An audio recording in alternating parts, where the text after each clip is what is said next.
Hey, welcome to episode 25 of the Day and Night Podcast. With you, as always, is I, Daisuke Nojo, and today we're going to be talking about what's happened in the last 2 weeks of Mass for Dead. So, with this comes the closing of the Shield Hero and the Rabbit event. So, that means we've got new content, air quote, new content, as in we just get reruns. Alright, so pretty much we get Spa Rerun, a Spa Year 1, Spa Year 2. Not much to really say about that, except for the fact that you can go pull for the units now. Um, they're alright, I guess. Not necessarily anything terribly exciting about them. Gonna say difficulty of the undead is kind of up there again. It's not like super hard. It's just that like we've now hit that crescent of the undead.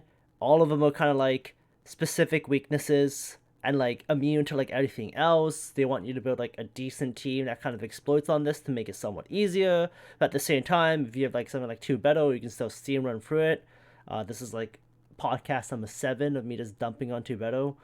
But yeah, no. The first undead, which is small one, I think two waves, like not too awful, kind of annoying. First wave is like Aura. She's just a single target nuker. Kind of sucks if you don't have like your tank doing their job properly, because then you're just gonna get like one shot, and that kind of sucks. Besides that, we have Shoutier, who is just a AoE debuffer as she poisons the team. Dots are annoying, but like you can work around it with a good healer who has a cheap recovery. And then Albedo also does some AoE sleep slash damage onto your team. So sleep is actually like the silent killer in the fact that like if your healer doesn't get aggroed but she gets sleeped, then like you don't get healed for 3 turns, and that could be the death of your party. Same thing with some other units. Your tank, if they do have provoke, will be able to draw aggro onto themselves and to wake up from the sleep. Besides that, sleep is actually kind of annoying to deal with. You can add a relic to reduce that, or use some of the new units who have the ability to kind of get rid of statuses or to deal with them, who have like resist. Like Darkness has status resist on her taunt, which is nice. And then after you get through those waves of the free, you get to the second wave, which just has Irons, who just kind of AoEs you, Demi, who just kind of like debuffs you, like your entire team, and then like single target hits, so it's not the worst, but getting debuff constantly does kind of like lower the value of your units. That means Irons is going to run you over harder.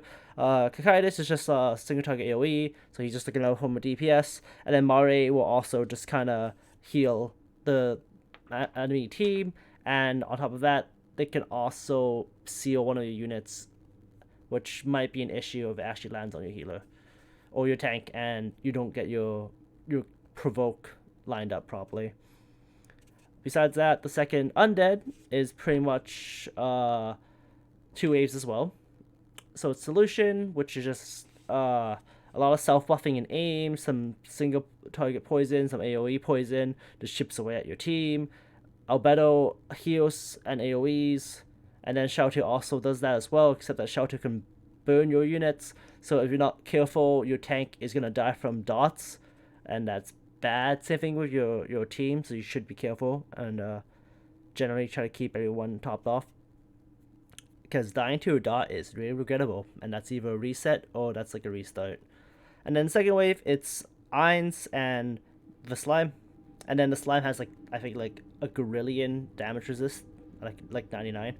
So the key is to like kill Irons and then like kill the slime. But like you can actually, if you have units that have like burn or bleed, I'm pretty sure the slime is not immune to those, so you can actually kill it with dots. I think last year when it first came out, some people did that with the new Shoutier, the Spa Shoutier, and they just burned the slime and it just died. Because her burn is like 100% chance. I think I did Kotori last time. Was it? No, I don't think Kotori got her update. Um, there was. Oh, did she? If she did, I used Kotori. If she didn't, then I think I bled it. It's weird because I keep thinking that I'm pretty sure I killed the slime with a status. I'm not sure if burn or bleed were out back then. It's kind of harder for me to remember nowadays. But then definitely doable. It's just that like when each new undead gets reran, the units generally have been buffed since last time, so the enemy is a bit more harder to tackle. Just like shield undead, where it was definitely harder than last year's shield hero undead, but it's still doable if you kind of like put in the time and you have like the good units. Uh, Mass of the Dead is a game where you do want to keep pulling for new relevant units, air quote, in a sense that like you can't really get by with just like B tier and like A tier units for like undead content. But at the same time, if you ignore this in the game, you're really not missing out on much. Like you're missing on like what, like 30, 40 chaos stones, like clearing the undead with 3 stars. You're missing like the 100k medals, but besides that, um, not necessary in your Mass of the Dead experience if you're a completionist. Like I think we gotta treat undead as content for like the end game players who want a challenge, but it shouldn't be like, oh, I can't beat the undead, like my account sucks. Cause I don't know, like just take your time at it, and then if you put OP people, then go back at it. I think I was in that boat a long time before I pulled my first tank, or like my first healer. So like my first tank was like Nazarick Albedo, like way back then. And before I got Nazarick Albedo, uh, or like any kind of real healer, um, I wasn't able to do undeads. Like it was like I had Nazarick Albedo, I had like Rem, and those were my first tank and my first healer. And before that, like I just like, well, I guess I'm gonna die against this undead, right? So can't be helped. Same thing with this kind of new content. Like you do want some of the stronger new units. I'm pretty sure like if you pull for the recent Nazarick Fest units, the Shouty are strong, the Albedo is strong. Uh, Aura looks like to be a decent tank for the sheer fact that she has a mitigation built into her passive, which is always active, as opposed to some of the other tanks whose reduction is not always fully coveraged without using their skills, right? Um, New Mare is what I'm gonna go talk about next, since it's a good tangent jump. So the new Mare is kind of like the matching shield from Aura, cause like Overlord, Lord, TLDR, Creator uses shields. These are the shields supposedly, and then like right shield, left shield. Aura is like the actual tank of the shieldy bits, and Mare is like the enhancer shield of the pair. So if Aura is a good tank, then Mare is a good complementary unit. Mare's got like a really cheap uh 1 MP heal, right? So I think he was like almost about 4k heal for 1 MP. So that means technically you're not losing anything in the mana efficiency, because you gain one each turn, use one each turn. So you're floating at like a negative, not negative, you're floating at a 0 for that all day, which is nice. If you need quick heals, very reminiscent of the OG Nazarick Mare. So the 2 Mare, that sounds kind of awful, but Enhancer Shield Mare is kind of has that from the other Nazarick form. And then I think Mare has one of the best raid buffs in the game. It has attack, skill, crit, and I think it's not specific to magical or physical. So I think this might beat Nazarick Ainz in terms of being a good raid buffer, because Nazarick Ainz is magical, of course. But I think the ratios might be a bit higher. But that's good for like mixed teams. Really happy about that. And then they have a very good single target buff for your attacker. I think I went over this last time about how if a unit only buffs one other unit, generally people are like, oh, why can't you just be an AoE buffer? But then it goes back to the point of like, if it's a strong attack buff, like you're really only throwing it onto your attacker, because if you're filling the enhancer role, you're not throwing on your tank, or you're not throwing on your healer, right? So I think it's not the end all be all. So it gives you attack, defense, int strengthen, and then it actually gives you OD bar as well. So for 4 MP, I think that's really good for some dark single attackers or even AoE nukers. Like examples can be Pimpines. He makes use of it because Pimpines is a beast of a unit, and don't let anyone else tell you otherwise. Because his OD nukes, by buffing his damage, you buff his single target OD gain skill, he gains OD again. You get him to OD 5, and then he'll nuke AoE everyone to death. Very good. It's kind of hard to see people build teams without him to easily crush content. Still doable, but like he's a really good leg to lean on. And then passives a strong speed because it enhances one speed, defense for survivability, damage reduction so you just don't get dumped on by AoE. Really nice. Has 30% base. Maybe that's what the shield actually is being used for, because not much taunting or covering. But 30% damage reduction still is really strong. Paired up with a relic and you have like 40% reduction all day, and that gets kind of crazy for like a non-tank unit to have that much for free, pretty much. Besides that, you get OD bar to start as well, and then with a lot of OD gaining skills, the OD is very enhancer oriented skill, which I think is nice because I don't think everyone needs to do damage. It cures all statuses, which is nice because especially if your team's sleeping, your tank's paralyzed, fucking your attacker is like sealed, clears that, clears debuffs. So like in the like undeads, if like Demi is just like debuffing hell all your attack, defense, and speed, you can just bounce back from this. Then it also gives a boost of defense and speed, about 50%. So it actually lets the units have higher priority, and then as a defensive buffer, giving more defense is nice because you can stack 2 cap eventually. And then everyone gets a physical shield +1. So it'll block the one hit. Nothing else really much to say about this.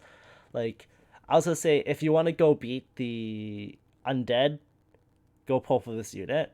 I'm not saying it's gonna make it instantly clearable because without like a good tank and like an attacker, not gonna do much. But the fact that you have a single target heal for 1 MP allows you to help spot heal units if your healer is under too much pressure to keep the team alive, which is great because I think enhancers should be able to flex in certain roles. Like, we use Pimp Irons as our enhancer most of the time when we build teams, but realistically, it is as strong as a DPS, right?